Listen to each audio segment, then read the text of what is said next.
let's go. Okay, we are live. Hi, family. Hi, family. Welcome. There was one. We're excited to have Greg here today, but just taking the pulse on the family and other people that we all care about, our friends on LinkedIn and around the world. I wanted to encourage all about one thing before we get started with Greg. What we do, it's hard. But it's beautiful too. It's worth taking the time to master. But I also want to say you have to be a lifelong learner if you want to keep growing in these data fields, this data age. And it's okay if you bow out and go do something else, but I can promise you, if you stick with it and don't beat yourself up, don't be too hard on yourself, just stay consistent, stay persistent, keep putting time in, keep improving your learning plan, keep trying to go deeper when you can. It will reward you. It will be a great career. It will be very intellectually enhancing, enlightening, all of the above. But remember, it took thousands of years to get to where we are now, mathematically and computationally. So if it's taking you upwards of a year to do something, say, derived neural network backpropagation from scratch, don't judge yourself for that. That just means you're still learning to understand it deeper. And it doesn't mean you can't apply it. So I just want to encourage you all. Yes, it's hard. Just like if you were training to become an Olympic champion, it's hard. But if you stay at it, you will get better and better. So, and I would say, Greg, I probably just shared episodes of your life by saying some of that. Please share your wisdom with us today, brother. Yeah, so thank you for having me, guys. And it's always great to get together. So it doesn't happen often that I get to be at this seat today. So I'm both nervous and excited. So I believe that I'm more excited than anything else. So what do I have in the agenda for you guys today? I do have this little presentation I did for another group of young professionals. But also after that, I'm going to run through it very quickly. It's a little bit of glance at my life and career, et cetera, et cetera. And then after that, I have a use case for us. The good thing about the use case is I will not be the only one talking. The inspiration behind this is this very group: Kim, Tom, Life, Ugo, and our dear Nancy, and you have Dennis Rotman. We do have this off series where we explore certain use cases. So I do have one that I worked on when I was in a manufacturing setting. I was a product manager there that I would love to explore with you guys. Let's explore how do we get together with the business team to spin up a few data science projects. How about that? Hopefully you guys are excited. So let's get going. All right, let me go ahead and share my screen.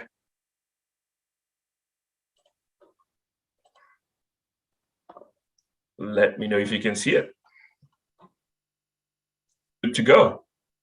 All right. Well, most of you already know me. I'm Greg Coquillo. So here's a little glimpse into my life. Where it all begins.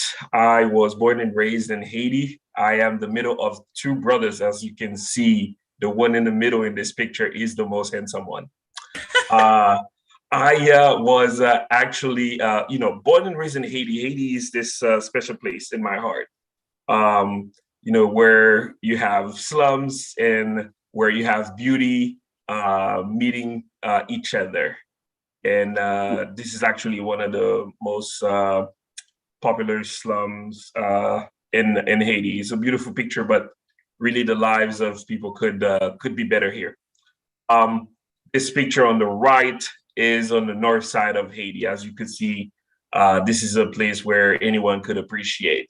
And the picture in the middle is actually a live crab. I was at one of those resorts where I was selecting dinner. No offense to anyone in the audience or who will later watch this video who don't consume the gifts of the sea. Then I have another picture on the far left with my one of my best friends. So what is my career goals? There are many things that influence me. One of them were my parents. My father is an economist. My mom has a dual engineering major. She's a chemical and civil engineer. And they knew Haiti had a very complex terrain in terms of political instability and things like that. So a lot of parents do that in Haiti. They train their kids to leave the country to go to a better system, better school system. So there wasn't any negotiation in terms of whether I want to go to school or not. I was born in a very conservative family, born and raised Catholic, but it's kind of like they don't leave room for kids to negotiate or to decide whether they want to go to college or not. So it was like, I will sacrifice everything to put you in a college in the United States or France or Canada, because these were countries where we would easily speak the language, and you will not go to work while you go to school. You just go to school. So during high school, I was kind of trying to get inspired in terms of what I wanted to choose for a career. And for some reason, in high school, I started selling some stuff because my mom, even though she's a dual engineering major, she actually had a catering business. So that business started inside of the house. So she had another set in the house, a detached place in the house for the catering business. So I saw a lot of things happening there. So I started negotiating with the workers to have sandwich made. I would pay them and take those sandwich to school. Those who were tired of, the meal plan for at school would just buy my sandwich. And I loved the fact that I could scale, make a lot of sandwich for based on the demand. And I was like, hey, this is supply demand type stuff. How can I study something that would provide that kind of stability, scalability, reproducibility? Industrial engineering, I feel like, was a good ground for myself. Ended up being going to University of Florida for both my bachelor's and master's. Before I made it, graduated happy. Again, the men in the middle. On the far right, this is my soon-to-be wife. On the far left, this is my cousin. We're all celebrating a good time. All right, so at some point, life started in that journey. You start asking yourself questions. How do you know you made the right career choice? So as an industrial engineer, I can safely say this was, in the world of manufacturing, this was my start, my relationship with data. That's how I started my data journey.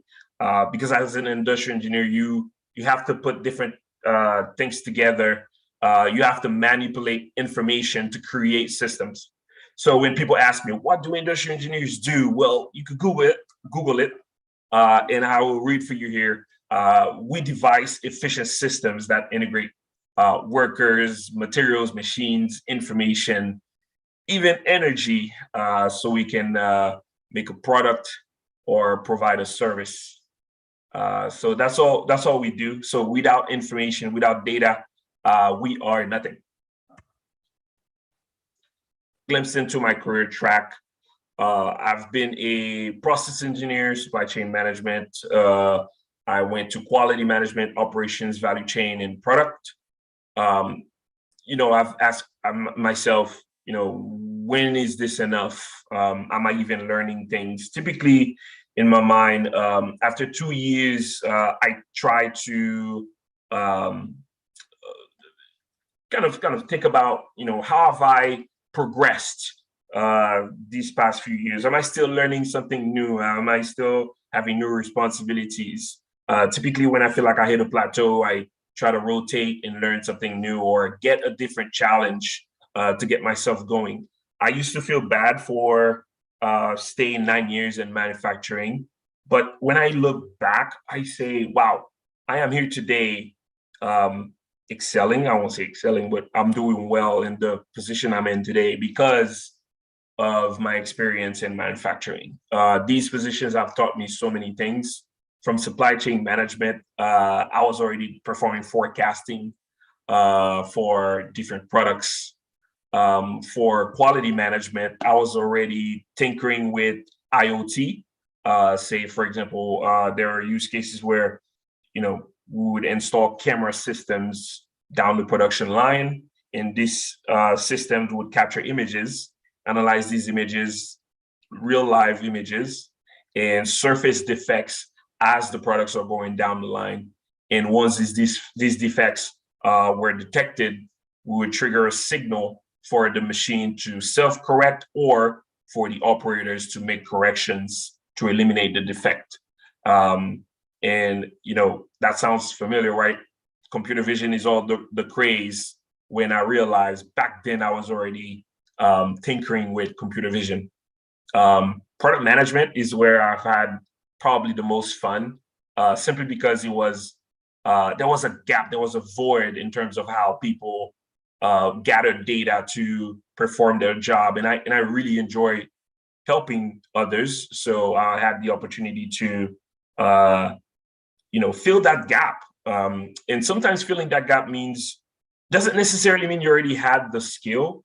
It simply means that you had the will to learn a new skill quickly, get up to speed, and start, putting proof of concepts out that people would value so much, and that they would give you additional support to, even, enhance your skills so you can go from proof of concept to fully blown products. So I had really a lot of fun there. Feel free to stop me from time to time. Then, that last job was my transition into tech. So I was able to learn a tool like Power BI and create some very interesting data products for the teams that are supporting, sales folks, marketing, finance, which in turn, helped the business gain a lot of money. So that was a heck of a story for a tech company to hear, and getting me hired. So that's my secret sauce for getting on board. Now, I made it to Amazon. The quick things that I learned since I've been there. And that's one thing I wish I did when I was, starting my career. And now I'm hoping I could be that voice for anyone starting their career, is that, a lot of times you're thinking you're not getting promoted or you're not moving up because you're not smarter than the other. Well, asking is probably one of the most powerful tools that you can use to get yourself to the next level. Asking doesn't stop at, hey, can I have this position? It also triggers different things like, no, you're not ready. And for you to ask back, okay, how do I fill this gap? How do I close this gap so I can be ready? What that does is puts you in a position to tackle all of these things that you weren't thinking about before, and shape you into that next position that you desire. A lot of times too, we leave the assumption to our managers to move us up the ladder, when in fact it should be self-controlled. It should be a self-motivation, and you should continue to network in order to move yourself upwards. And the other thing too with careers, there's no such thing as a linear track. The best ones are the ones that you enjoy the journey. Easier said than done, because sometimes we cannot wait, but you find it surprising that, or you may not, that a lot of people feel like where they are now, when they look back, their careers have been zigzagging. But over time, the trend is an increasing trend, even though it's been zigzagging, sometimes in a circular pattern as well. So when I first got there, I was hired as a globalization program manager. And I started seeing gaps. And I was like, hey, we should go to here. And I started pitching ideas. Within 9 months to a year, I was already put as a technology manager. And this is one thing I realized I've been doing that prior to joining Amazon, and I kept doing it subconsciously. And this is where, I realized this was somewhat of a superpower, where I would bring an outside set of eyes to a new environment and kind of surface gaps and start brainstorming. And I do that by myself and pull individual people to kind of confirm that these gaps are in fact real and that they are worth going after. And when you start putting people together to pitch ideas, you get people excited. They tend to move you places to fill these gaps. Life. Go ahead. This is at the end, by the way, but because there is 2 points related to what you mentioned right now. The first one, I will keep it to the end, but the second one, when you are talking about asking and filling gaps, always right now you spend at Amazon maybe 2 years, according to you, maybe almost. Now, here is my question: when you are filling gaps, it's better to come from outside or from inside of the organization? Who's able to see the gap better, and even who's able to suggest better solution for the gap? Who's out of the books or who's inside the books? According to your let's say experiment or to your experience with Amazon, according to that, this is something always I'm thinking about: who knows better about the gaps, who's from inside or who's from outside? This is my question. So across companies, and it happens, I believe, with different groups where the term silo really exists. It's easy that when you're fish, you're in water, you don't know you're breathing, right? Or even in the air, we don't know we're breathing, right? We're not conscious of that. So I think if you're working in a siloed group, it has to be a conscious effort to look for gaps and acknowledge them and document them.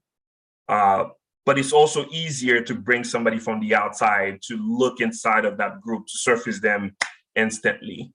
But that person coming from the external to surface them will be very at the surface level.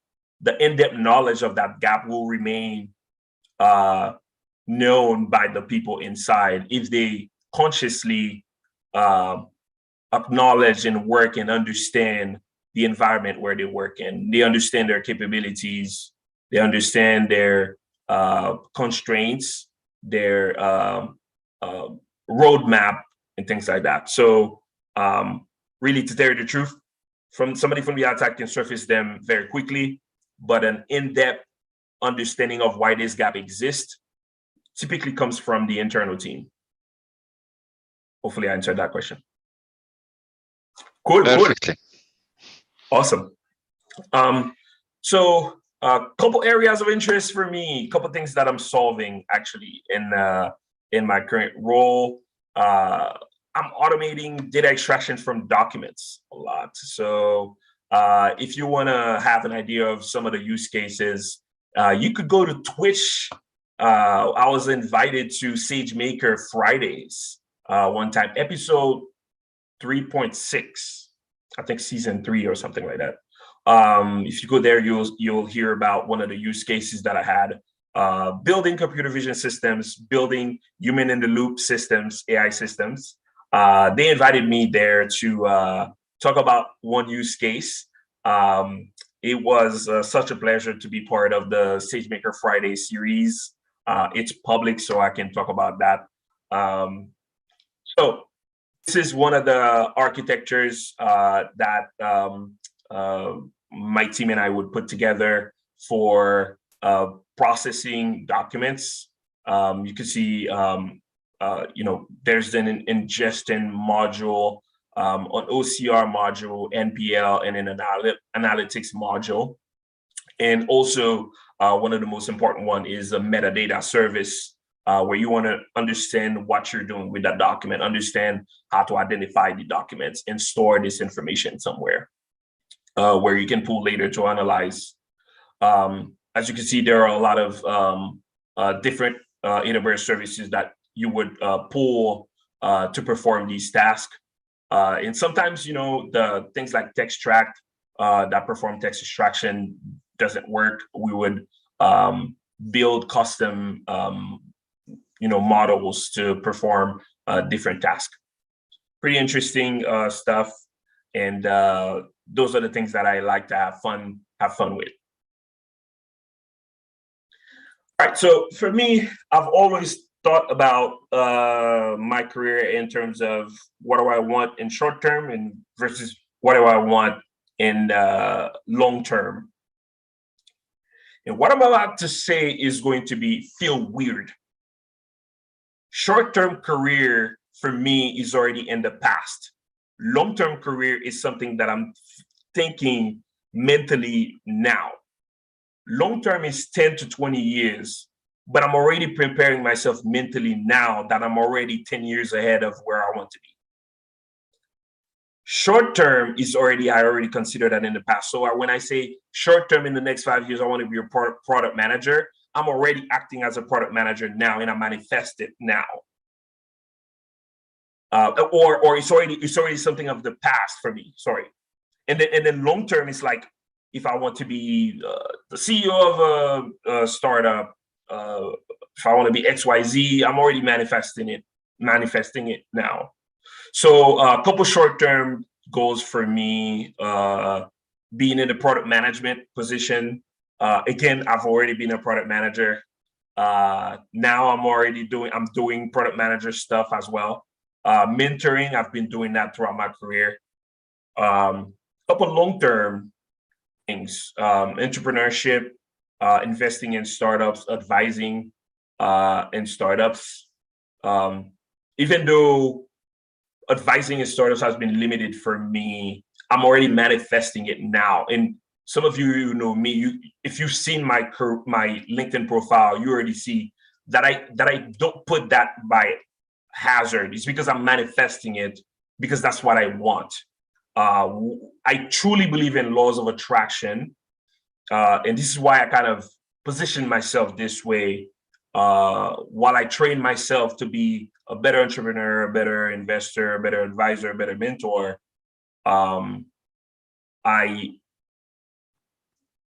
I do things to make sure that I'm prepared when the time comes. I don't want to start preparing when the opportunity shows up. I want to be ready before the opportunity shows up. Hopefully that makes sense.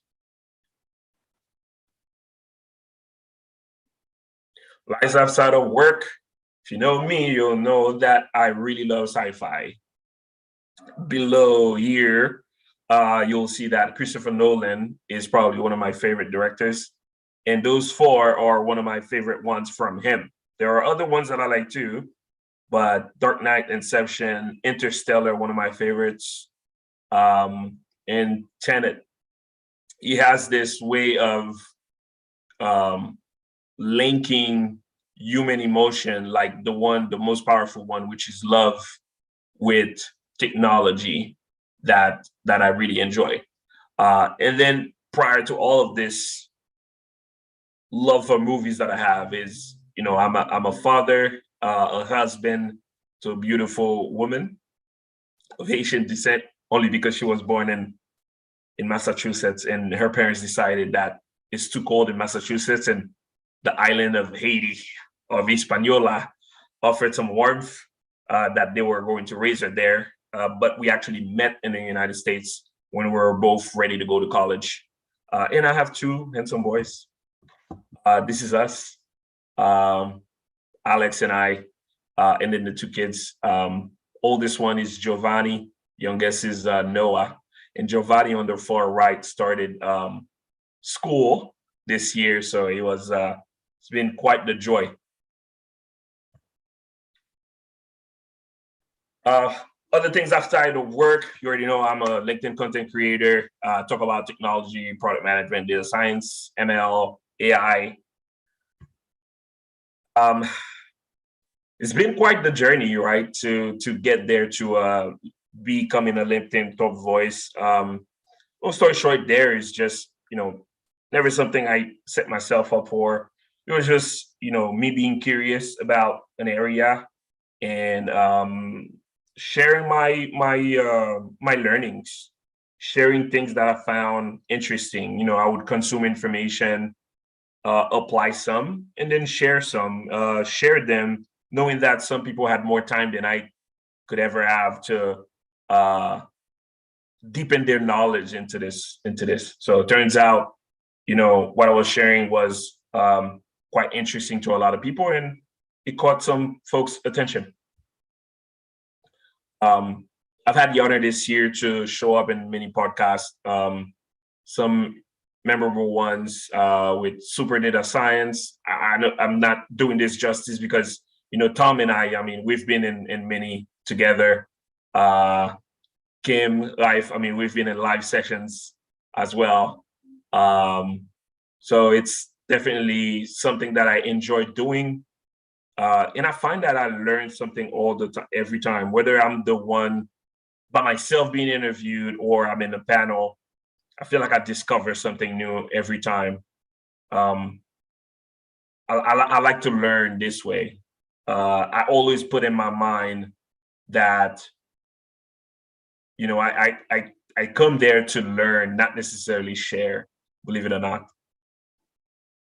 I've had the honor to even have an infographic created under my name. So that was by Super Data Science. I felt super honored by that. Special interest, quantum computing, quantum machine learning. I tinker with that from time to time. I watch videos when I have the time to, and whenever there are competitions out there, I try to participate.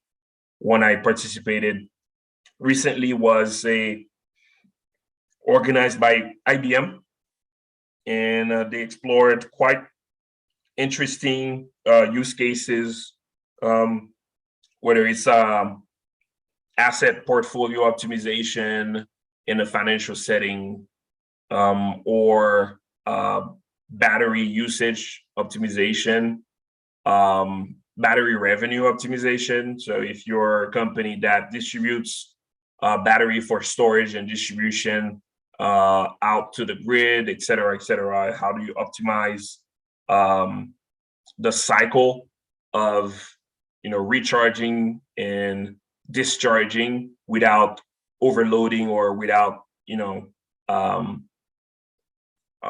hurting the battery system, while optimizing your revenue, making money. So discharging at the right time, at peak time, where the grid tends to charge people a little bit higher. There's another one where we would explore molecules with quantum calculations, how to optimize the shape of molecules for OLED devices. What else? I remember having four use cases, but they were super interesting.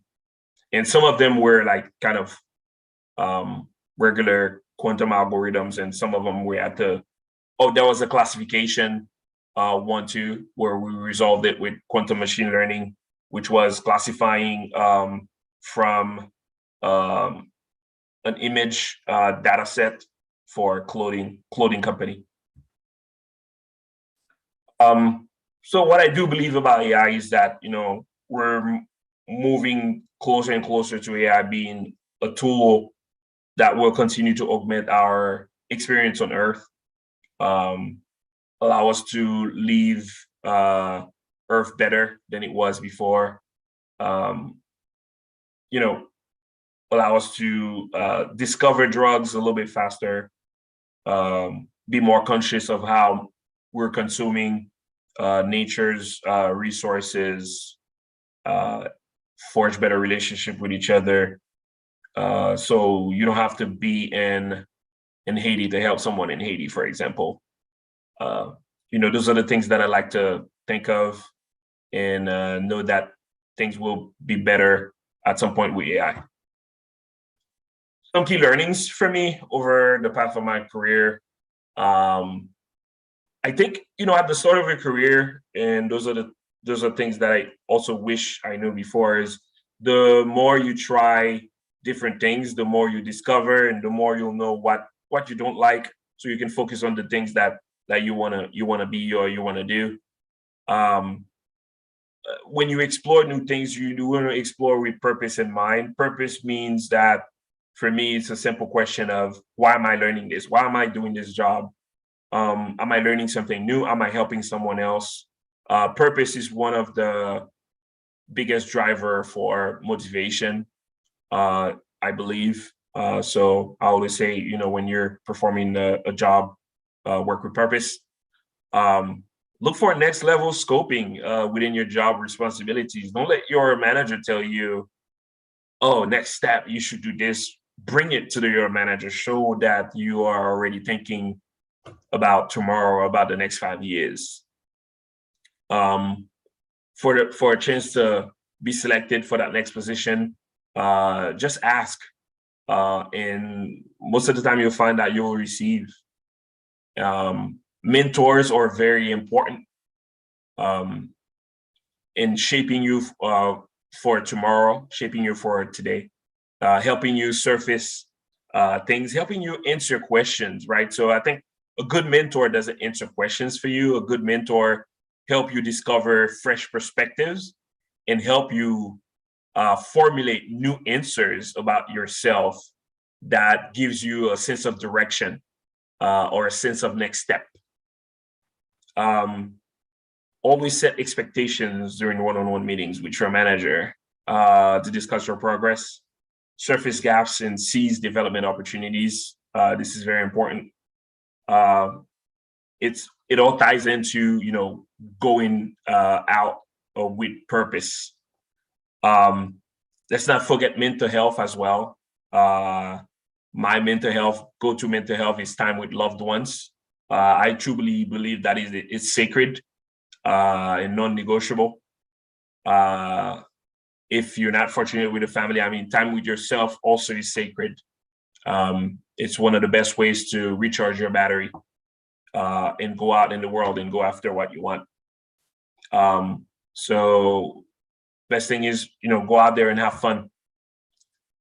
That's it for the presentation. I did say I was going to go fast, but I feel like this wasn't fast enough. But we do have a case study. Before we get to the case study, where I will hear more people's voices instead of only mine and Life's and Tom's, let's hear it if you have any questions for me based on what you've learned about my life so far. I can, for one, say I did not know you were working on unstructured data the way you were. We were crossing in the night that way, Greg, and we're gonna have to have a one-on-one on that, share our secrets with one another on how we're doing that work. Ashish, we're eager to hear your question. Spin it for me, Ashish. I can't hear you. Yeah, it shows that you're off mute, but we can't hear you. Ashish is saying that, Greg, you're very handsome. Yeah. That's what you're supposed to do, family. When someone talks on mute, you get to do bad lip reading like Hugo's doing. Very well done, Hugo. Hey, you want to put your question in the chat, Ashish? You're actually frozen on video if you can hear us. So that would be great if you can. Let's see. Looks like, yeah, Kimberly, yes. Greg, of course.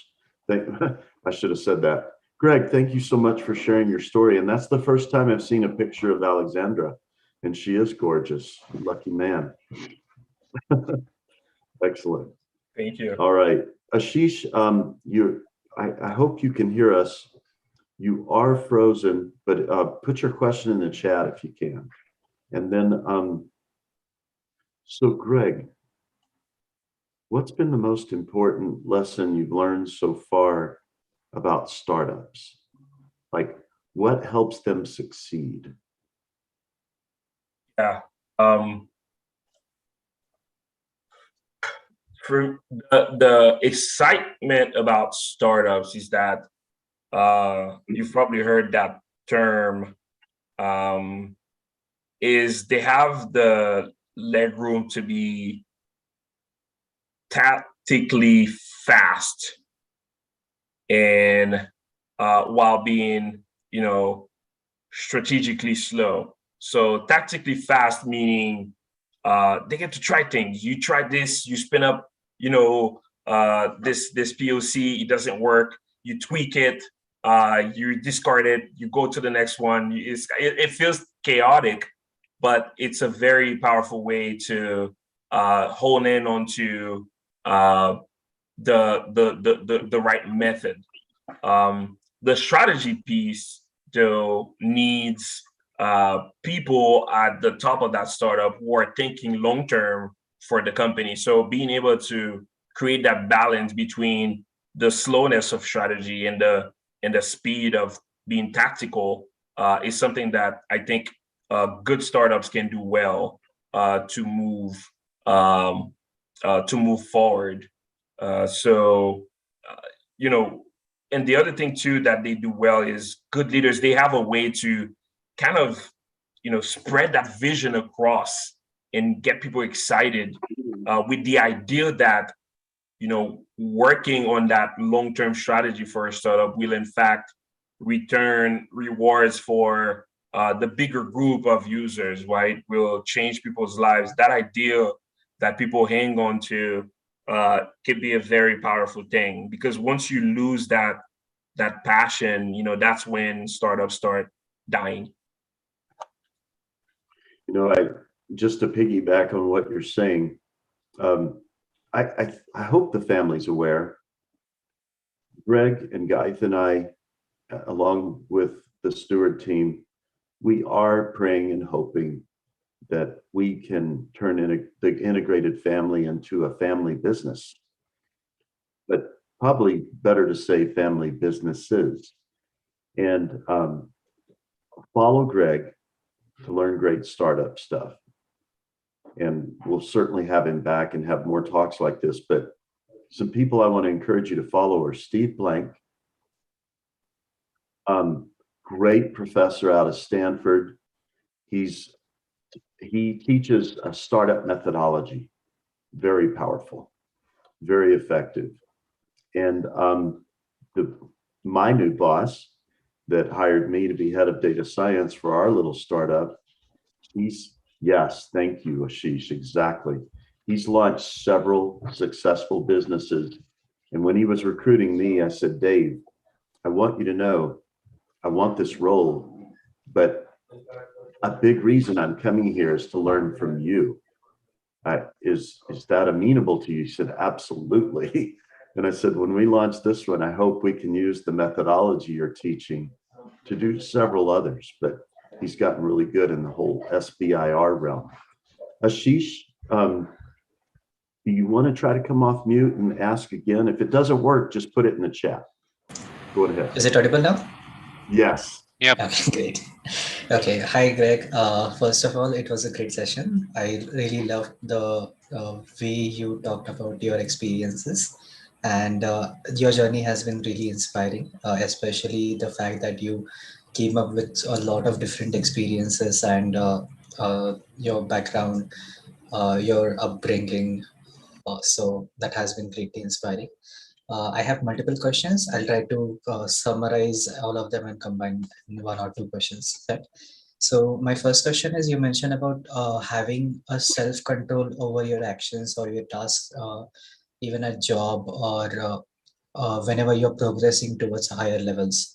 So how do one take actions upon having self-control? Uh, in some situations, what exactly do you mean by that? Like, I was not sure about what exactly did you mean by that particular point, having self-control in your career progression. So that was first part. I think the second question I'll ask because it's completely different. I'll Yeah. ask later.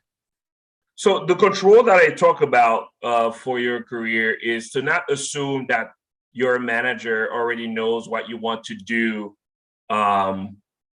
as a next step, right? Not to assume that your manager knows that you want to transfer to an ML engineering position while you got hired as a data scientist, right? Or you want to become a data engineer while you got hired as an ML engineer, et cetera, right? So in other words, start acting on that in the sense of start talking to people. Like, what does it take to transfer from this position to the other? Then, if data science is where you want to stay and your next step is to become a senior data scientist, don't assume that everything your manager is doing is to promote you to a senior data scientist, but to start doing things purposely in terms of requesting one-on-ones, periodic one-on-ones, for example, and even having a template for that one-on-one where you're exploring the things that you've worked on.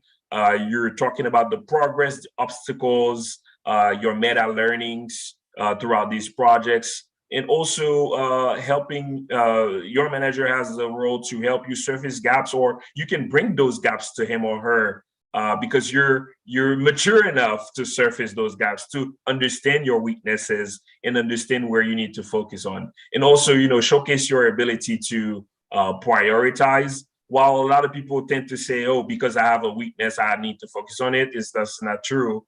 You want to showcase your ability to surface your weakness, but also propose solutions. And sometimes these solutions are, maybe getting some help from other people, because you spending time on that weakness doesn't solve much, right? Because you're so good at doing XYZ that spending time on that weakness doesn't move the needle. So you have to have those conversations and to, the whole purpose is, how do I close gaps to get to the next step? So if the next step is senior data scientist or transfer to another position, work with purpose and take the leap forward. Do not wait for your manager to tell you where to go with your career, because you're in control.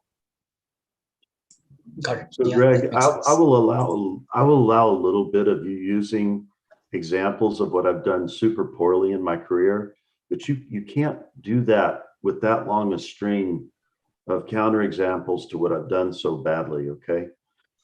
No, that's by the way, I was feeling very humbled as Greg shared all that, because I'm being honest with y'all. I really should have been thinking that way, but either when people were coaching me that way, I was too arrogant to listen, or I just never got taught that. Everything Greg said is super powerful. And Greg, I think a lot of that stuff comes out of a book called Star at Work. Have you read that book by chance? I have not. Okay, just if someone would type that in the chat while I'm busy doing this stuff, just Star at Work. I even went to a class on it, and I was very bitter at the time at the company I was working at, because the way things were going there. I've even posted on this before to help others avoid all the crap I put myself through. But it's a good book that's highlighting a lot of the great wisdom that Greg is sharing right now. Ashish, is it okay if we go to Guy? Did you have? Okay, good. Let me know if you have another question, Ashish, and thanks for asking that. Guy. Yes, thank you, Tom. I have two questions, Greg. And first one is, or the second one is personal, but I will start with the startup. You said something I find it very important. They are fast tactically and slow strategically, maybe. Now, why they are, the startups in general, fast tactically? I think there is a reason, and this reason maybe I just want to share this with you and listen to you, what you are going to, not only you, everybody. I think they are more into getting the experience or the experiment result than starting from evidence about the processes that they are suggesting all the solutions. That means they are not on that level to get all the study and research is needed for specific product. So they will go and develop the product and then back to the customers.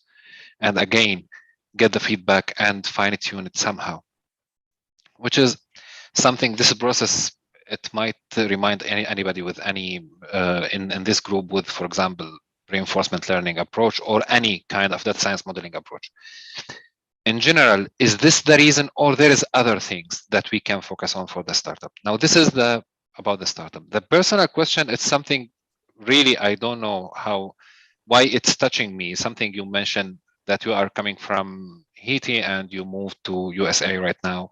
And this is what all families doing there. Because also I'm from another there, because I'm coming from another country. So are you really in USA, or you still in Haiti, or you have your Haiti with you?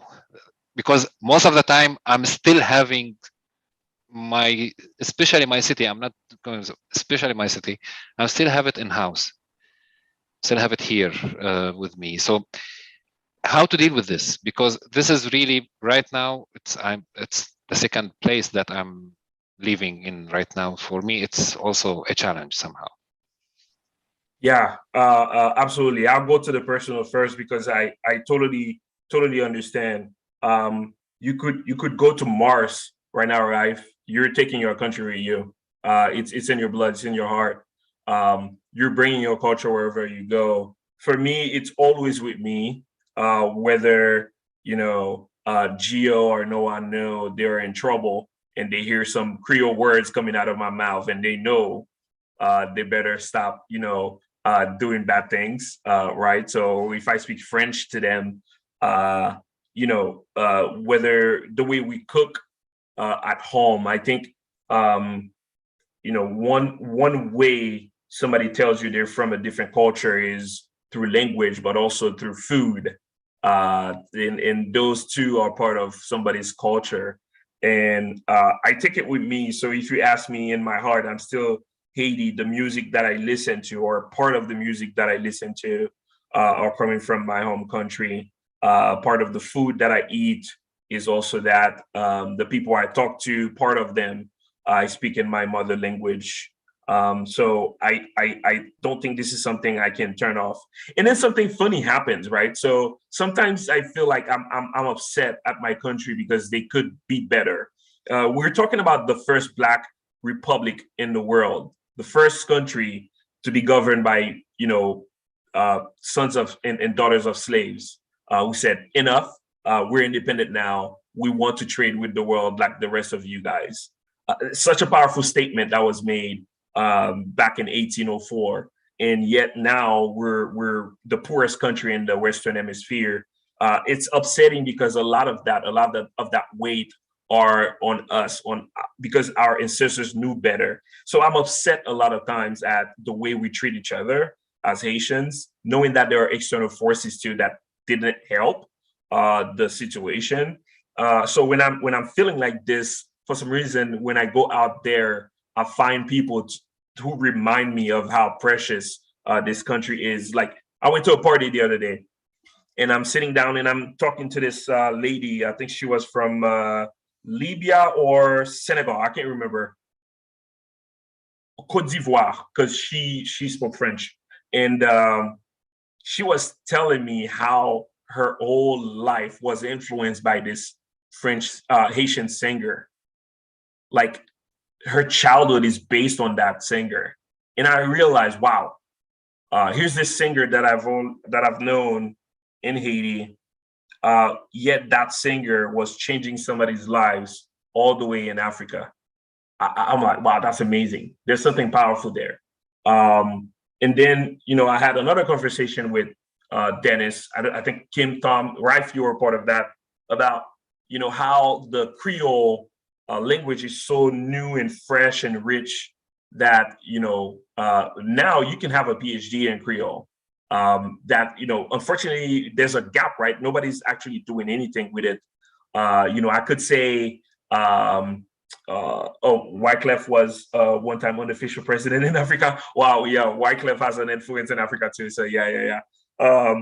so the language itself, right? So because of the realm that we are in right now, we were talking about how phonetics or semantics of words can have different meanings, right? So the way you say in Creole can mean different things depending on the intonation. It's such a rich thing that I feel like I could put in a library and create this custom ML model that helps you translate Creole into different languages, and I feel like there's a gap where there isn't enough custom-made data sets that allows NLP models to cross-train among languages to be as accurate as possible. So those are the things that I'm like, wow, even Creole you can do that with. So it makes me hopeful. At the same time, I'm mad at folks at home, so I cannot let them go. So this is my question exactly, because sometimes personally, and I think you are in that situation right now, I feel that I belong to there, to Syria, but also I belong to here, but I'm not there and I'm not here also at the same time. So it's happened. Yes, why I'm here? Because I'm mad, I'm crazy about what's happening in my country, but I like that place, I like that culture, everything related to that. This was the reason. So, okay, I'm not the only one. That's good. Absolutely. And then your first question about, why for the startups or why they are tactically fast. I think you're right. I agree with that. And is the fact that, if you look at the big companies today and you look at when they were startups, you'll always hear a turn, like a 180-degree turn from what they started out to be. You'll hear that story for a lot of startups out there. I know pivot. That's correct. Pivot. 180 turn equals pivot. Thank you, Kim. So Slack, for example, has a story like this that I can remember. There are many of them like this, and you're right. It's because of data is fresh on their hands, and they have the leg room to spin it around and try different things and test the market, ask questions and things like that. And their previous assumptions were not correct, and now they have to readjust. Different things can happen, and they're on the road to discovery. I think because of startups being on the road to discovery is why they have to be tactically fast. Thanks, Any other questions? Thank you.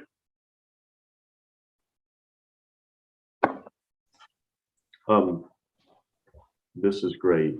Lynette, thank you for your comment above. We're really glad you're here today. Okay, good. Ashish, I think I did remember you had a second question, so thank you. Hi. So you mentioned about like you have always been preparing ahead of time, whatever comes up, whatever is in your mind to achieve or to pursue in the next couple of years. You were making sure that you prepare for that at the right moment, at the very moment that you are in, ahead of time, so as to be prepared for everything that comes ahead of you. But at one point of time, like similarly, kind of follow the same strategy, but at one point of time, it sort of becomes overwhelming with all the stuff coming ahead, and you don't know if you are doing the right way, because sometimes doing like preparing might it might convert into that you might not do the particular thing that you're trying to achieve in the future at all. So how do you manage not to get overwhelmed with all this stuff when you are preparing ahead of time? Yeah, the good thing, Ashish, is we're all startups, right? We pivot all the time. The one thing you have to believe in is you have time. Whenever you hear people say and tell you life is too short, and I'm gonna sound like I'm dictating things here. I'm not. This is my thought process. Whenever you read the words "life is too short," I want you to eliminate that and say you have ample time on this earth. You have ample time. Time doesn't matter. You go. You discover. You pivot if necessary. So you have goals for yourself for 10 years. You start now, you prepare yourself, and you'll see that, you know, things will help you, things will happen to show you that, oh, actually, what you've been preparing for is actually better for that position versus this one you thought you wanted. You know, be open, and you are a startup by yourself, right? Consider yourself a startup who is tactically trying things, but don't lose the sense of purpose, right? What I'm saying is, do not do things just because, right? Don't start many classes online just because, right? Because you don't have a purpose. You want to start data engineering, you want to start ML engineering, you want to start everything at the same time. You want to be a business analyst. That's not what I'm saying. What I'm saying is, you know, choose something, focus on it, act now, claim it now, and you know, you'll see, you'll get surprised, right? You know, for me, I used to hurt myself thinking that I'm running out of time, or I didn't achieve such and such on time, or in terms of career, of course, or I did not reach this position at an age that I like, or my salary is too low based on my age. I used to hurt myself so much about those things. Sometimes I still do. I still explore it. Like, why did I stay so long in certain positions, right? And I kind of beat myself for, you know, not seeing clarity a little bit sooner and things like that. So the first thing you want to do is eliminate the constraint of time. Sit on a line with an objective and go after it, knowing that you can pivot. Hopefully that answers. Greg, related to this question, and I think many might struggle with this. Do you think people get too hung up on either their first career move, like what do I study in college? What do I get my first job in? Or even their next career pivot? Do you think people get a little too hung up on that sometimes? Yeah, I think so. And it's probably because, not to their fault, it's because of education, probably, or the way the education system is showing, is building us, right? So it's probably a way we enter college, we enter those institutions with a mindset of this is the only thing that I'm learning that will help me survive my life on earth until I disappear, right? Can you think about that, right? So in a sense, you know, once you're 10 years into your career, your mindset, you know, your neurons are like, you know, wired to think that there's no other way around but leveraging that skill to survive. We're survival species in the first place. So when we find tools, and I say a degree is a tool to survive on earth, when we find those tools, we tend to hang on to them because it provides us with survival.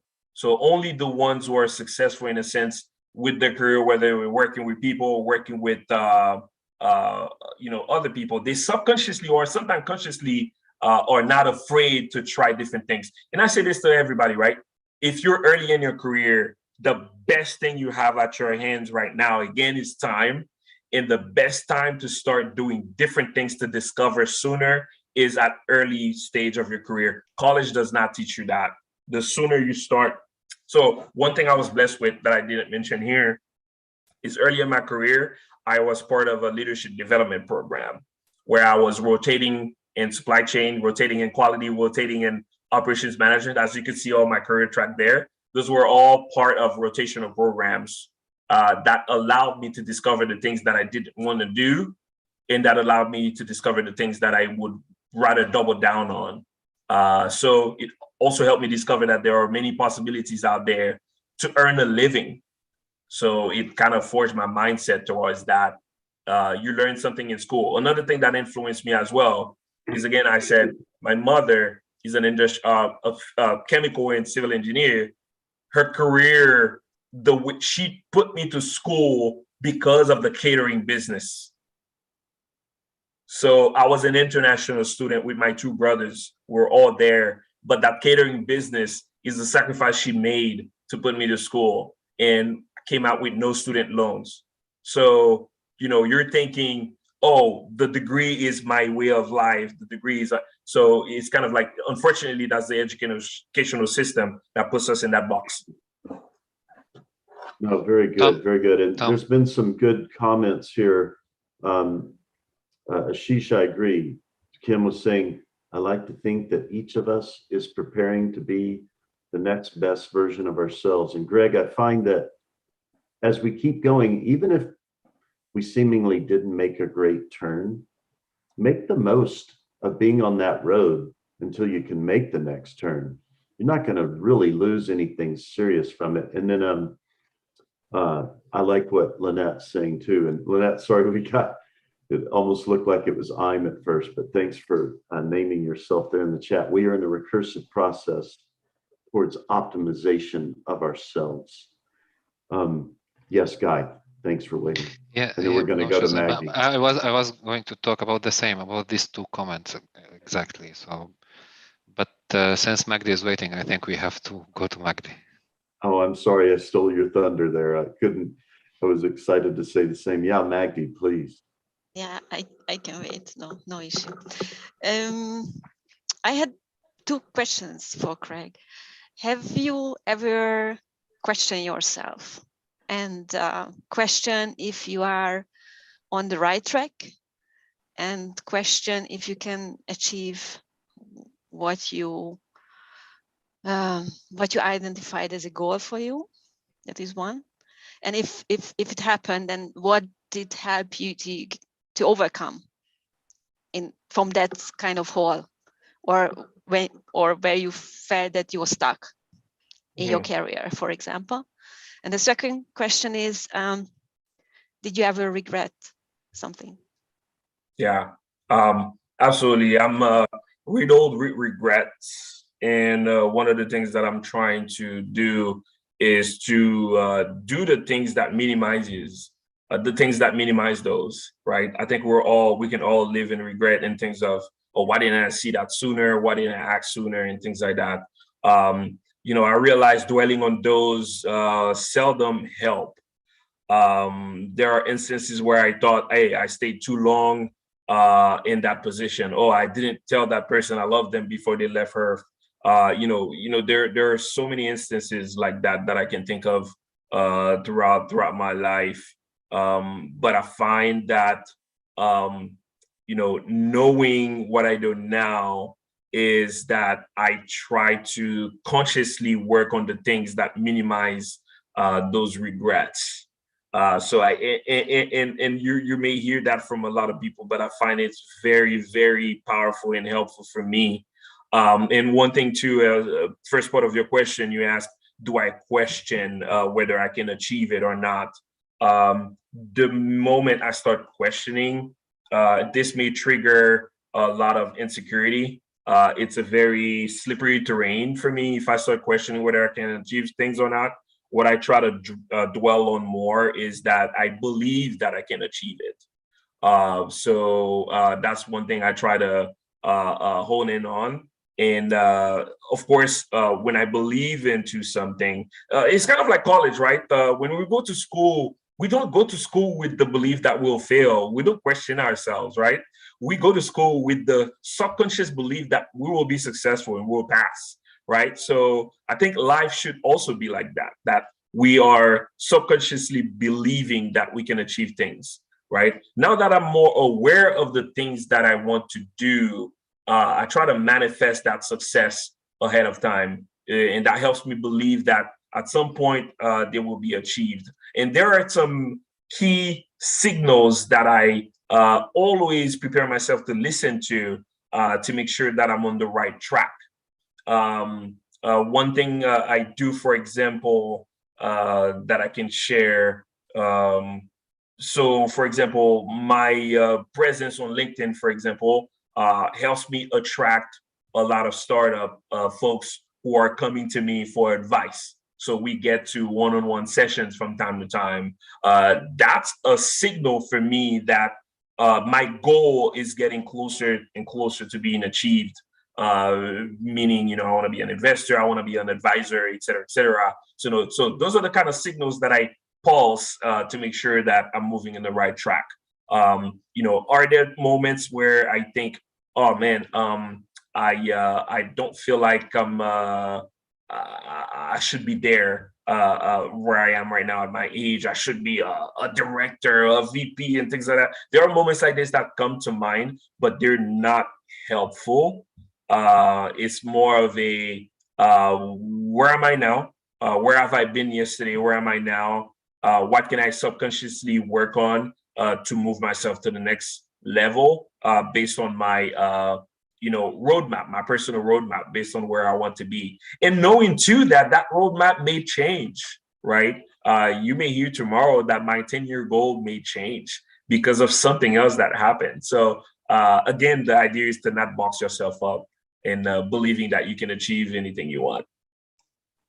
I love this, Greg, and I think everyone's getting tons of value from it. I just want to, I think many of you have heard this story before, but there was a time I was feeling like the kind of things Greg was saying times 10. And I reacted the exact wrong way. I checked out. I stopped contributing. I stopped trying to grow in that role. I mean, I wasn't stopping trying to grow outside of work, but I only hurt myself. Well, no, I didn't only hurt myself. I hurt myself, my team, my company. So what if the company was behaving badly? So what if it was a horrible culture? If I had done the best I could to operate the best way and to grow the best way in that culture, just imagine how much better it would have been when I hit the next culture. Guess what I'm trying to say, and I think Greg's trying to say is, and I'm going to speak a bit of Cajun here.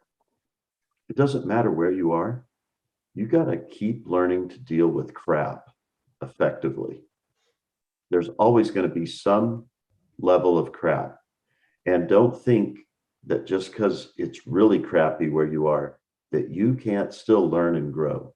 You absolutely can. Make the most of that until you find that you can get that new role, or you can pivot, or you can take a turn in the road. Okay. Greg, it looks like you're going to present something here. Well, I wanted to ask before, any other questions?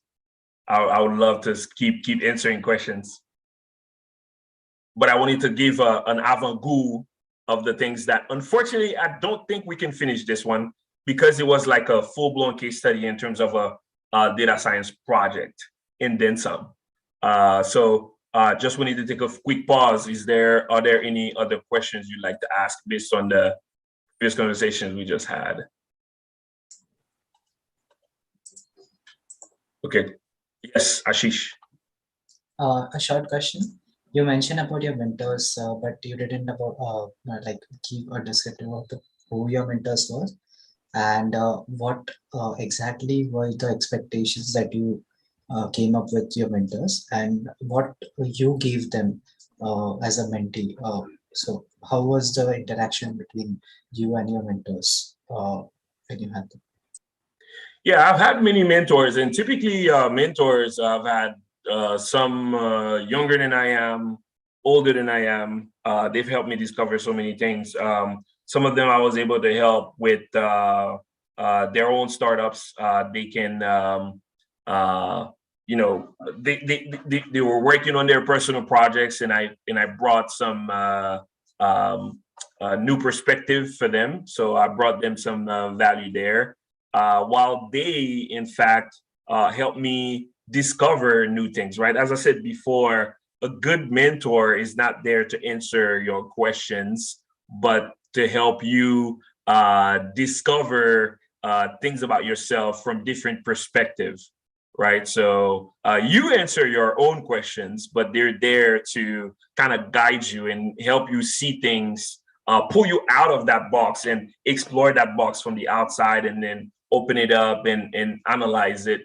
And he's there or she's there as your guide to explore your life. And once you understand where the puzzles are, you go for the next direction, right? So if it's a career pivot, whatever the purpose that you're looking for, you can do that. The funny thing is, and I can go back to Magdi's question about, are there things that, I go back and say I regret or things like that. Life is funny. I've had mentors that made me go, wow, before. One is like somebody who's very successful, very successful career, investor and everything like that. And one day we sat together and, and I was like, he said something and I was like, well, I can't wait to be where you are.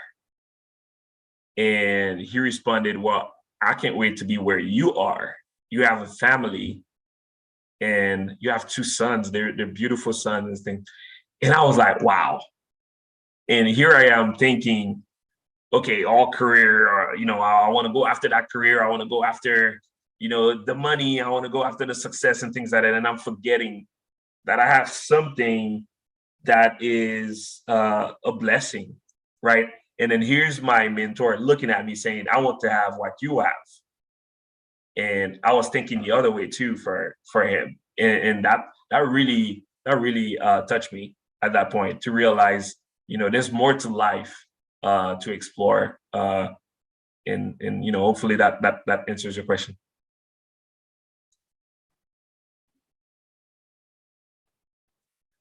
Cool. Ngozi in the house. Hi, Jaya. Yogita. So Kim, you did ask me for putting it in the Slack case study.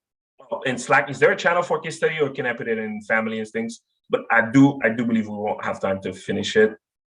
I think, Greg, just drop it in Mentor chat, and then we can get it added to our repo too, so it's more permanent. Okay, cool. Here's my thought process here. This margin and sales leakage is something that I did work on, but I didn't have time to finish it because another company, nudge, hint, kind of pulled me out, and I had to join another company. So here's the setting, team. Margin and sales, they've gone down year over year. This is for a portfolio of thousands of products sold in multi-channel networks worldwide and online.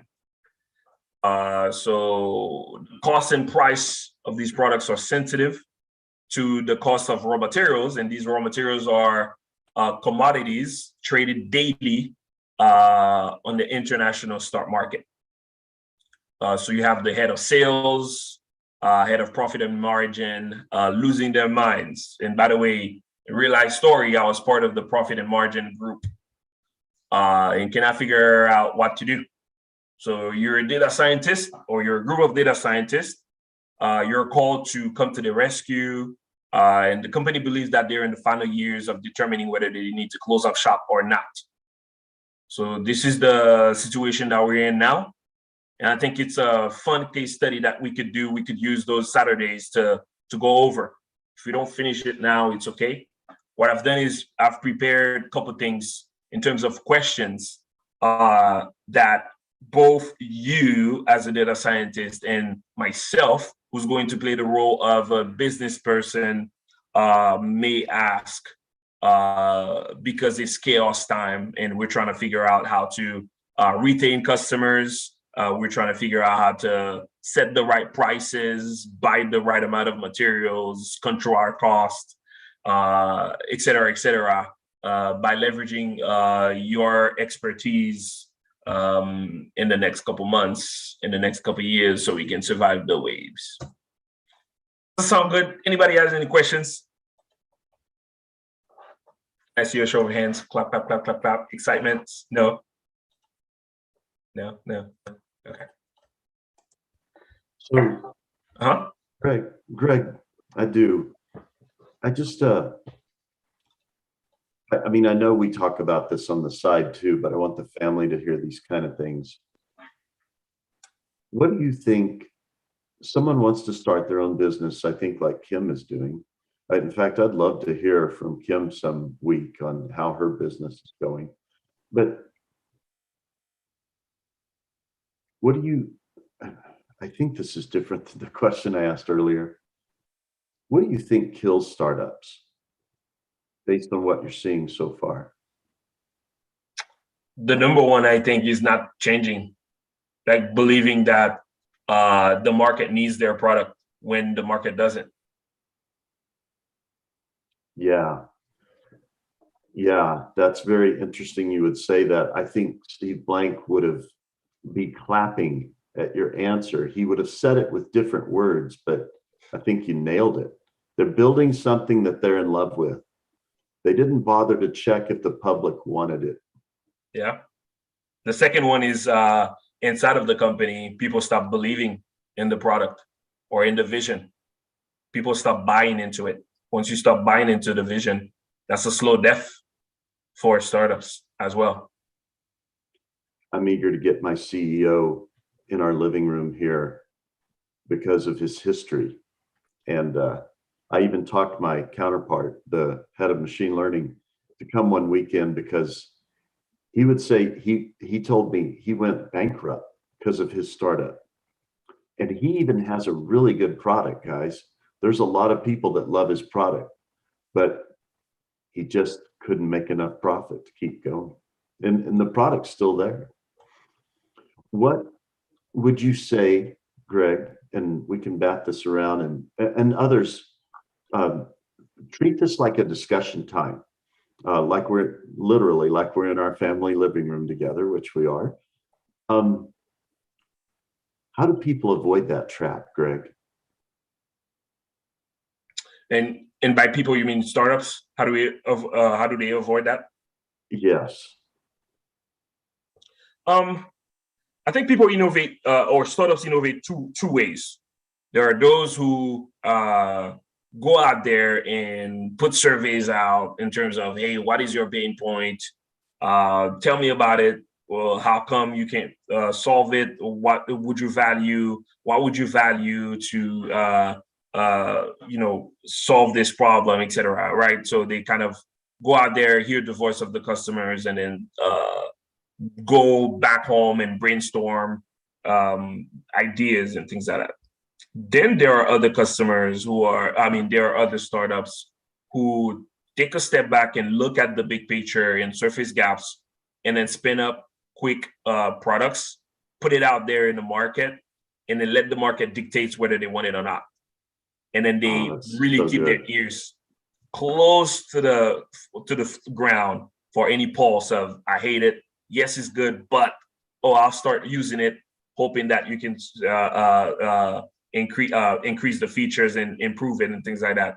So these startups are, to me, better champions because they know that they don't have to wait for a perfect product to be out. They believe that the gap exists because they've done some research and they quickly spin out some first version of their product out there and wait for the pulse to come back. And because they've already set up the communication channels with their users to make sure that they're capturing the wish list from the users. In these companies, they kind of go and iterate until you have a workable product, a buyable product, or a product that returns on investment quickly. So that's one way to avoid that trap, is to make sure that you don't get excited by the product that the customer doesn't want. And so good. I just want to add about this, Greg. There is something that I was doing when I was in the startup, when I was building my startup, which is I stop it. And that means it's maybe the worst lesson you can learn here right now, or you don't do it. I was thinking in different way. Maybe I was, for my product that I was in love with, I was trying to find another product, which is the people in love with. That means in my startup, I was working on two sides, something that it's really needed for everyone, that it can perform in low scale, and let's say in low prices, low budget, but for large scale of users, that something can be spreaded. This will give me the power to continue to support my love product that I was working on. So it's not easy to do that, but this is something it might work. So maybe this is okay. At the end, I stopped my startup, but I continue for 5 years. So it wasn't short time also. So Yeah. this is, I just want to share it with everyone. I name it the bread, just like the Armenian way, bread and cheese mentality. That means always you have bread and cheese in your fridge, so you cannot remove them. So keep this bread and cheese, and then you can find what is the best product that you have to sell. But always be ready with this.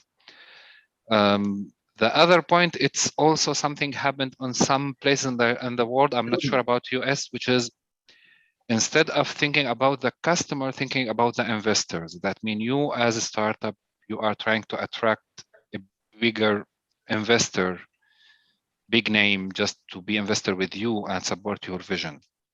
Now, this has happened a lot, for example, in the Gulf, in the Middle East.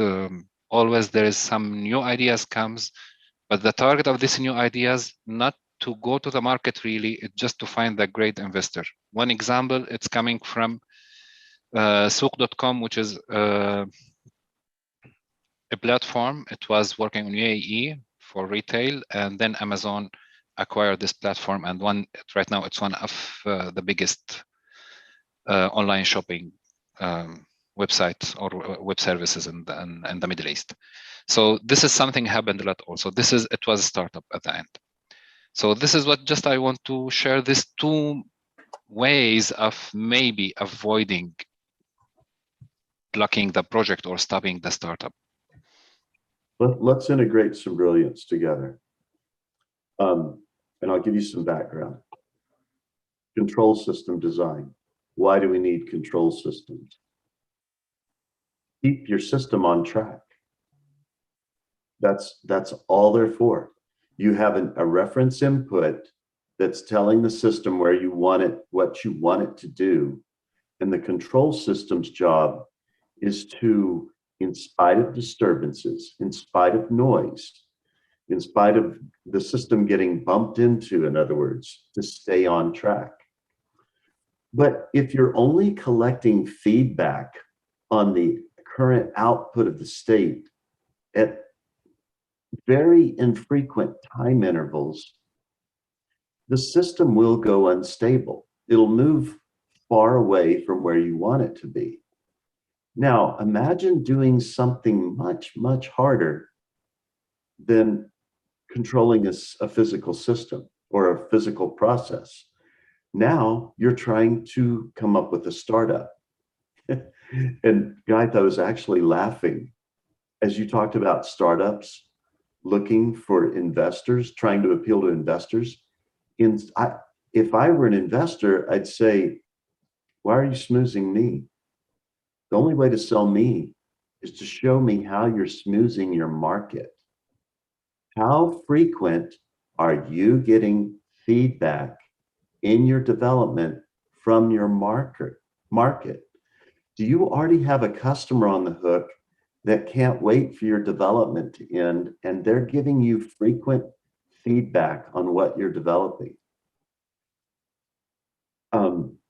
Boy, this will sound harsh, but I had to learn to speak this way when I was teaching design methodology to students. We're going to go through a design project now.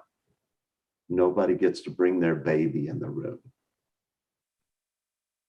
We're not parents right now. We're looking for the best idea. We're not trying to get your idea promoted. We need the idea that solves the problems the best, that meets the required functionality the best. And if you don't keep frequently checking in with key stakeholders, in a startup sense, it's the market.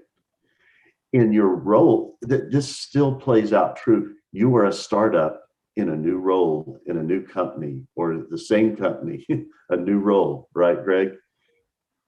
If you're not getting, Greg was saying this earlier, the same thing. It's all about getting that frequent feedback, defining what are my state variables for this role?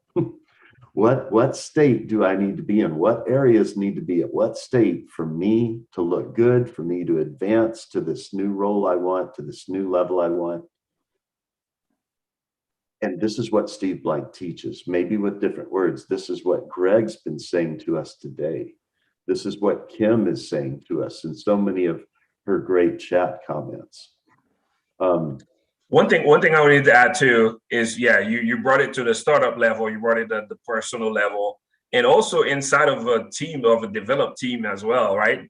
I've talked about, being in love with a product. It happens internally too, and I can relate to the ones who are, for example, dashboard builders. I fell into that trap. I built nice dashboards. The colors are beautiful. Look at my dashboard, pulling data from thousands of sources, making sense of them. Look at this nice pie chart, or whatever it is. And when I went back and ran some analytics, is the charts that I fell in love with the most were the least used by my customers.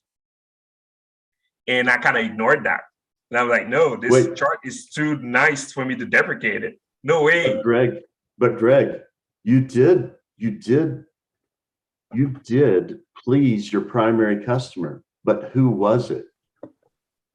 So, it was me. Yeah, and that is the mistake we make, right, Kim? We start to think, exactly. Oh, I represent my market. No, we usually don't. Yeah. So, you're off mute. I'm doing any noise. I'm just listening. Oh no! I thought you were off okay. mute. No. Yes, there is. Yes, there is something. Actually, when we are talking about the investor, yes. Even if I talk about the product that we are in love with, I mean, which is honestly, yes, we are not bringing our kids. That means we are in love with this product because we have a good potential appeared from the customers, but we are, as a startup, maybe unable to scale it to larger scale. This is the product that I'm in love with when I'm talking about the business. When I'm talking about my personal work, yes, I have a lot of things that I'm in love with, and I will keep it for myself. So this is how I think about it. So product we are in love, that means it's something really proven that it's give a value to the customers, to that targeted customers. It has to be served in larger scale, just to go to the market in larger scale, and this is need a lot of resources to be performed, a lot of enhancements also. All of this, maybe it will be in plan. So this is the product that we are in love in the business realm, let's say. Now, this is my first comment. The second comment, it's also related to the startup mentality in big names, in big companies. For example, I hopefully I'm unable to switch off the YouTube right now, but I want to say that I'm even right now with the big company, but I'm leading my team as a startup company because we are a startup in that business somehow as a data science rule. So sometimes, yes, I maybe Steve Jobs one time he said that Apple is the biggest startup in the world. I agree on that, not because of Steve Jobs, because yes, I agree on that as a concept. So this is also another lesson that means the startup mentality, it's something good if you are able to use it even in larger scale or when you are in bigger organizations, something like that. Yeah, I think Apple does show signs of a startup as well. One thing I know they do well is that they are ones who definitely come up with a brand new products out there in the market and drive adoption. And then you're using it without even knowing that you had the need to use it. Like they find your needs on your behalf, right? So they create. Greg, this is very important. Honestly, how much they are attracting us to even change our needs. This is great. This is, I don't know how they are doing it. I'm not Apple user. I'm not, let's say, even I didn't use iPhone. I use it for work only. But in general, this success story, it's really interesting. Even when we are talking about the sales leakage and about the margin of the prices here in this use case, this is at all wasn't a problem for Apple. They didn't think in that way. Mhm. So this is great. Really, this is great what they did. And Yeah, it's a lesson, I think. and my theory is that they have tons of psychologists working for them too. Understand people's behaviors, economists who understand, people's impulse for purchasing products. I mean, psychology is a very powerful tool, especially in the world of user experience design, right? So, Okay, yes, I yeah, agree. so if you have a team of psychologists giving you inputs in the design of your product, obviously you're gonna come up with something brand new, and you're gonna serve it on the market. The market is going to use it without knowing they had a need to use it. That's just an amazing thing. It's kind of like something that. But Greg, here's a question that comes to my mind. Now, the behavioral scientist or psychologist in general, they are giving us something, I don't know, I'm assuming here, something not measurable. And we are in the data field that everything is measurable, everything is followed by probability, statistics, and then threshold, and go ahead. How to use this? How to use this behavioral statements or psychologist analysis as evidence toward your product? Well, This I is a do big believe, question. Yes. well, I do believe they do bring in the statistics when they have these theories from the behavioral analysis, right? That's when you bring in the numbers to kind of test the waters. So I don't think they just build things based on these behavioral analysis or theories. They actually go out there and do surveys and gather data to kind of reinforce these theories before they go out and build these products. So I think the powerful thing is that they have kind of like a mini factory of behavior analysis things, Yeah. Understanding human behaviors and things like that. And then they create mini projects where you say, okay, which is most valuable to go after based on the pulse that we get out there when we create some mini experiments out there that are sending strong signals for, yes, let's go out there and do this. Kim, you put something on the chat. It's really important. They are not selling a kind of, they are not selling product. They are selling kind of person or lifestyle or outlook or something like that. But I need to listen more to you about that, if possible. Okay. Well, I mean, I think that in the case of product development and in the case of startups, I've been working on a startup myself, and it's been incredibly educational, to say the least. And what I have been learning is that, when you're developing a product, you kind of have, I think it's Maslow's curve, where you have your early adopters that you're looking to try and get. And it's kind of like this theory that if you go to a place where there's a dance hall and there's only one person dancing, right? Nobody's going to move. Everyone's just going to look at the one weirdo who's dancing in the corner. But if you get one person to join the person dancing, then other people start to do these things. And this has actually been tested in psychology. And so it's the same in product development. You try and get those first movers and those first technology buy-in people to be into it, because they're the ones who are the type of person that's going to go for a product. It's not that the product is amazing. It's not that they need the product. It's that it appeals to their type of personality, the way that they have been categorized as first movers. And so when you're developing these products, they put them out and they test all the time. They go to their first responders first. So there's always going to be people, it's like the whole Apple thing, of people who would buy the new product the second it comes out. They don't wait to see how it is or what it's doing. They want the product immediately because they want the latest version, because that is what they are in relating to. That is what represents them, whether it's a Nike sneaker or an Apple product or, you know, something that has a brand and an identity that people relate to. And this is why marketing is so important, because, you know, it's one thing to understand that there's a need. It's quite another to understand whether that need will be something that people will buy based on having the need. Sometimes a lot of things that people buy are stuff that they don't need at all. And it's really about trying to capture an inherent need, if not a physical or you know, the need to belong to a special group. I mean, the need to participate, the need to feel like you've got other people who share things with you. All of this is behavioral economics. You know, it's yes, it's back again here to the elite club that we was talking about with Dennis previously. Yeah, yes, exactly. Exactly. You know, this is great. Ashish, thanks for your question there.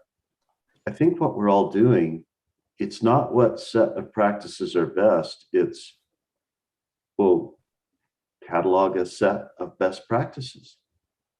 That's what you do in design. That's what you do. And what is startup? It's designing a new business. But I love to listen to Simon Sinek, and I especially cue up when he talks about Apple. He's quite comical, the things he identifies from just really trying to research, why did this marketing effort work good over this one? You know, he really comes from a marketing background where he had his own marketing firm. And then when he discovered certain principles, he started writing books on them. And then that became his new field, was writing these motivational books. But it's all based on case study. And I love this little story he shares where he goes to Microsoft and he's giving some talks there. They show him the new Zune. How many of you have heard of the Zune? Not many. It was an iPod replacement, and Simon thought it was amazing. And it really, I saw one. They were awesome. You know, now the smartphones do all that. But he got in a car with an Apple leader, and he just had to push that button. And they were just alone in the back seat going to some next function. He said, "Can I ask you kind of an uncomfortable question?" He said, "Sure." He said, "You know, Microsoft gave me a new Zune, and I just got to say, it was hands down better in every way than the iPod." And the Apple executive looked at him and smiled and said, "I have no doubt." End of discussion. Because Apple didn't have the mentality of competing with anyone. They had the mentality of developing community. Yeah. Now, what I'm trying to say, Ashish, imagine you were doing both. And you're doing everything we've talked about here this morning. Take these as a group of best practices that you can do. Now, I'm going to make a pseudo dad command decision here. This discussion, which has gone till an hour 48 past our unofficial start time, clearly doesn't have a good ending in sight. Greg, do you mind coming back? And I think what I'd like to see is we'll just form a panel of you, me, Kim, and Geith, and we'll keep this going, because this is powerful what we're talking about right now. And I'm learning some new things, being reminded of some old things, and having them all reinforced. But I want to see how wide we can explore this space, because I think what we're talking about will help and motivate Kim, which we want to do because she's doing a very brave venture. And it will help us as a family as we eventually try to venture into making money together. I'm going to read Kim's comment. In fact, Kim, I'll read it while you come off mute and start talking about it. And then we might close with your comment or a final comment from Greg.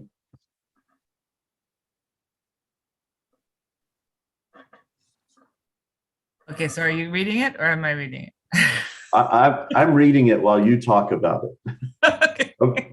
You know what? I'll read it and then you address it. So, hey, Ashish, actually, I think that Steve Jobs, a great marketer, was selling an idea, think different, so that every product's main goal was to do something differently that is better. And he, by the way, I totally agree, Kim. He was passionate about and rude about it too. That was his biggest failing. He was so rude. It was like, why are we doing this? It's not improving anything. You know, he really get in people's faces. Microsoft's goal was to put a computer on everyone's hands or in everyone's hands. And Bezos wanted to sell everything online.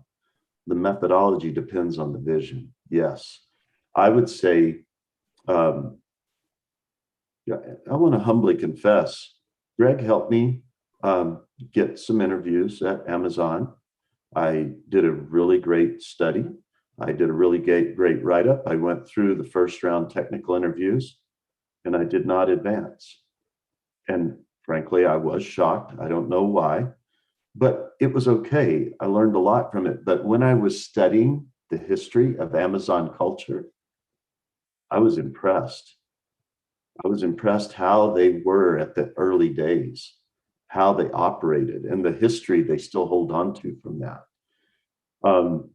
But these men that have done these great startups, you're right, they started with huge visions and they never wavered from those visions. They stayed true to those founding principles. And you know what I'm going to say? Wow, shouldn't the next great startup integrate these things and more? So Kim, comment, and then Greg, some closing comments. And is everyone amenable to an ongoing panel discussion launched off what we did today? Sure. Cool. Awesome. So Kim, yes, comment, please. I mean, you just kind of made my comment. But oh, sorry. It's okay. I was inspired by what we're all talking about. This has been great. Yeah, no, I mean, I think that I think what Greg is talking about and what we're all talking about, which is really key, is that that, you know, that I think that because we are entering into this industry 4.0, in a lot of ways, everything is becoming like a startup. And by that, I mean that the way that startups operate is kind of the way that businesses have to operate, because things move so quickly and because technology changes so quickly. So we have to constantly look at the end markets, constantly reiterate, constantly have like an iterative design process. And so it's very interesting to me, especially like if you look back on business for the past 50 years, how much everything is becoming so much more product oriented.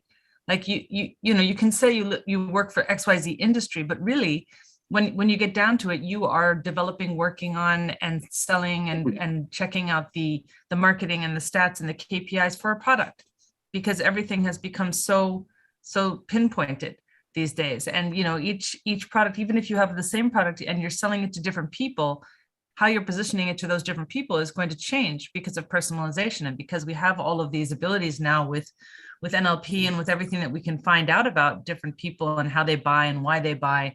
It's all big, and you know, the complexity is so extensive that I think that the sort of the lean company is going to become the massive amount of companies that are out there. Everyone's going to have to be lean. Absolutely. That's a really good point. Greg, close us out, brother. Yeah. Before I close you out, so just wanted to give you a quick view of what I prepared here, and if you're interested. So with this case study, Greg, just a thought, so that we're not rushed. Why don't we start next week with this? Yeah. We could. I just wanted to get. You bet. Yeah, I just wanted to make sure you knew you didn't have to be rushed. We could go through it now and then go through it again next week. Oh, no. I know we won't have time to go through this. So I was gonna show the skeleton of it. Excellent. And then say, okay, this is what we could prepare another time, you know, next week or some Perfect. Other time to kind of go over. So my thought process is that, those are the expectations. And then I was thinking, I put some questions in there that we can all answer, and I can answer as we go through the conversation. Some of the expectations are, coming up with a dream team, setting up analytics tools and deploying ML solutions to get margins up and to retain customers or discover what's going on there. And then, if you think about a data science project, you have the stages that you know of. And I have a couple questions here. I didn't put all questions that a data scientist and a business person should be asking. And then we can answer these questions from the audience. I'd like to hear their thought process based on these questions and things like that. So, and then you have, ML problem formulation. Those are some of the questions I think you should be asking to go through, and then we'll answer them together. Of course, I'm hoping the audience can be very live and active. Then you have data acquisition and understanding, model build, deploying the model. So if you want, I can publish it on the Slack channel ahead of time, and then the next time we get together, it'll be easier for us to get together and fill up the blanks for these questions, because I think it's going to be a fun one, a true experience of, how do we get a team together to agree on what to work on, what not to work on, what to align on, et cetera, et cetera. That's an awesome idea. That's an awesome idea. Let us ask you this, Greg. Should we treat this as a complete separate section, and a second part question to that? Hugo and I are coming up with a system so that when our wonderful guest presents something like this, we will make sure it goes on the GitHub repo so that it's more permanent, because we have the free Slack, so things roll off.